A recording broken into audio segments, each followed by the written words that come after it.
और इस समय एक बड़ी खबर आ रही है। प्रियंका गांधी ने पटना के इस कार्यक्रम को लेकर बीजेपी पर जमकर निशाना साधा है। प्रियंका ने पोस्ट किया कि हमारी सहिष्णु समावेशी संस्कृति परंपरा से इतनी नफरत है कि वो हमारे महापुरुषों को बार बार अपमानित करते हैं। प्रियंका गांधी ने महात्मा गांधी को अपमानित करने का यहाँ पर आरोप लगा दिया है बीजेपी पर। लोग गायिका किया, देखिए बापू का प्रिय भजन हम आपको दिखाएं। यहाँ पर प्रियंका गांधी लिखती हैं, बापू का प्रिय भजन गाने पर बीजेपी नेताओं ने लोक गायिका देवी जी को माफी मांगने पर मजबूर किया। रघुपति राघव, राजाराम, पतित पावन सीताराम उनसे नहीं सुना गया। दुनिया को दिखाने के लिए बापू को फूल चढ़ाते हैं, लेकिन असल में उनके प्रति कोई आदर नहीं है। दिखावे के लिए बाबा साहब अंबेडकर का नाम लेते हैं, लेकिन असल में उनका अपमान करते हैं। भाजपा को हमारी सहिष्णु और समावेशी संस्कृति परंपरा से इतनी नफरत है कि वे हमारे महापुरुषों को बार बार अपमानित करते हैं।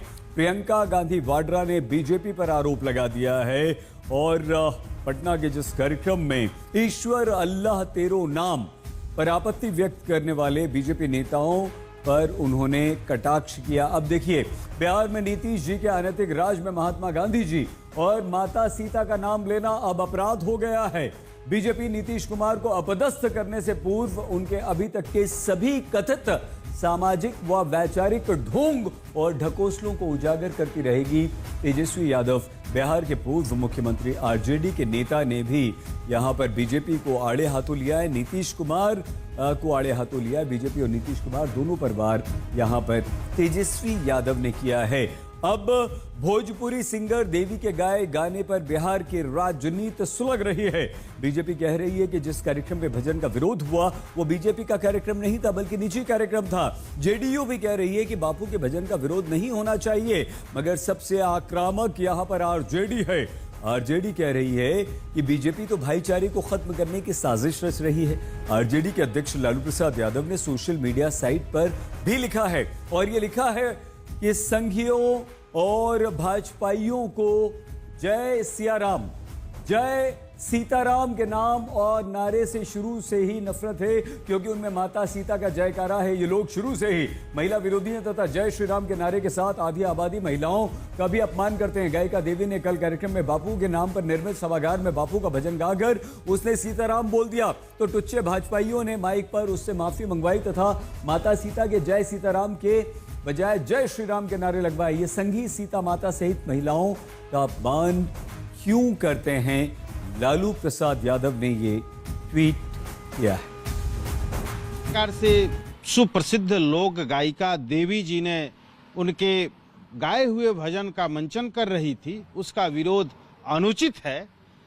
चाहे इसमें कोई भी लोग हों, किसी भी विचारधारा को मानने वाले लोग हों, राष्ट्रपिता महात्मा गांधी सभी धर्म समुदाय के लोगों में सर्वव्यापी थे। भारतीय जनता पार्टी विचारों के आधार पर जिस तरह से महात्मा गांधी जी को या बाबा साहेब भीमराव अंबेडकर को कहीं ना कहीं उनके विचारों को कमज़ोर करने के लिए जो राजनीतिक साजिश कर रही है, उस साजिश का परिणाम है कि कल महात्मा गांधी जी का जो भजन है, ईश्वर अल्लाह तेरो नाम सबको सन्मति दे भगवान, उसके गाने पर एतराज़ जताया और वहाँ पर पूर्व केंद्रीय मंत्री मौजूद थे। इन लोगों ने चुप्पी साध लिया।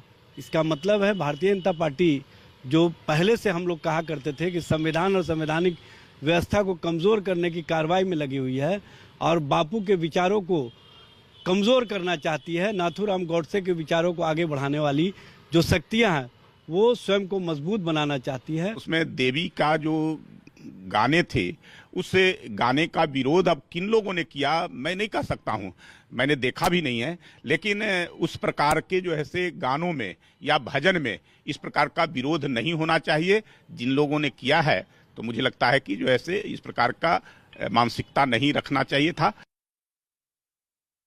इस समय एक और बड़ी खबर आ रही है। महात्मा गांधी को लेकर सोनिया गांधी ने केंद्र सरकार पर बड़ा हमला किया है। सोनिया गांधी ने कहा है कि दिल्ली की सत्ता में बैठे लोगों से महात्मा गांधी की विरासत को खतरा है।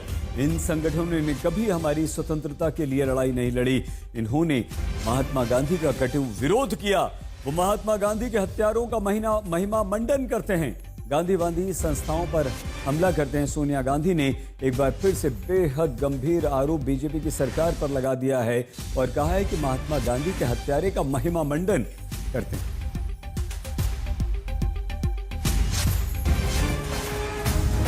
आगे बढ़ते हैं। कांग्रेस कर्नाटक के बेलगावी में सीडब्ल्यूसी का अधिवेशन कर रही है, जिसे नव सत्याग्रह बैठक का नाम दिया गया। इस बैठक में 2025 का रोड मैप तैयार किया जा रहा है, जिसमें मल्लिकार्जुन खड़गे, राहुल गांधी, प्रियंका गांधी जैसे नेता शामिल हुए। हालांकि सोनिया गांधी इस बैठक में नहीं शामिल हुई हैं, लेकिन उनकी ओर से संदेश जारी किया गया, जिसमें बीजेपी पर हमला किया गया। आपको हम ये बता दें कि बेलगावी में ही महात्मा गांधी को कांग्रेस का अध्यक्ष बनाया गया था। वहीं बैठक में राहुल गांधी ने महाराष्ट्र चुनाव में चुनाव आयोग की भूमिका पर प्रश्न खड़े किए हैं। राहुल गांधी ने कहा है कि वोटर लिस्ट में बड़ा बदलाव किया गया। राहुल गांधी ने आरोप लगाया कि लोकसभा चुनाव के बाद 72 लाख नए वोटर जोड़ दिए गए।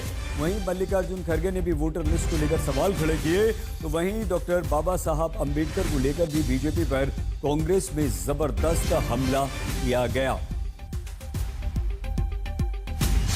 उधर सीडब्ल्यूसी की बैठक को लेकर लगे एक पोस्टर पर विवाद भी हुआ, जिसमें भारत के नक्शे को गलत दिखाया गया। नक्शे से पीओके का हिस्सा गायब है, जिस पर अब बीजेपी कांग्रेस पर हमला बोल रही है। लगातार भारत के अलग अलग हिस्सों को काट कर क्यों दिखाया जा रहा है?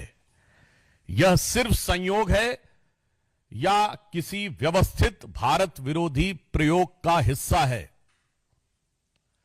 हम सीधे कांग्रेस से पूछना चाहते हैं कि यह लगातार भारत के हिस्सों को काट कर दिखाना, यह किसके इशारे पर हो रहा है? क्या कोई सोरस सीक्रेट सर्विस से सिग्नल आ रहा है, या फिर कोई आपको लगातार अन्य भारत विरोधी शक्ति, जिनसे कि आप अक्सर सुरताल मिलाते हैं, वो 7 समुंदर पार से आपको कोई संकेत दे रही हैं? क्योंकि यहां पर विषय एक बार का नहीं है, यह विषय बारंबार का है। वो असली मैप है क्या? ना खुद ये लोग लगा के इस तरीके का कर रहे हैं। हमारा मैप आप देखिए, कांग्रेस का जो 100 इयर्स महात्मा गांधी जी का सेलिब्रेशन का क्लियर है। जो इनका व्हाट्सएप यूनिवर्सिटी है, वो अमित मलविया, उसका नाम क्या है? झूठ मलविया। इनका व्हाट्सएप यूनिवर्सिटी, इन लोगों का अंदर जलन हो रहा है। आज 100 साल का ऐतिहासिक एआईसीसी अधिवेशन हो रहा है, इनका नींद नहीं आ रहा है। देश का जनता को गुमराने के लिए इस तरीके से इन लोग ने, जो व्हाट्सएप यूनिवर्सिटी का लोग का काम है, इनके पास देश को बचाने का और संविधान को किस तरीके का इन लोग ने खत्म करने का, डेमोक्रेसी को खत्म करने का इन लोगों का सोच है। खबर दिल्ली की, और दिल्ली में भी कांग्रेस और आम आदमी पार्टी के बीच ठन गई है। कल कांग्रेस ने प्रेस कॉन्फ्रेंस करके आम आदमी पार्टी पर कई संगीन आरोप लगाए, जिसमें अरविंद केजरीवाल कांग्रेस के निशाने पर थे। अब कांग्रेस के आरोप पर आम आदमी पार्टी भड़क गई है। बात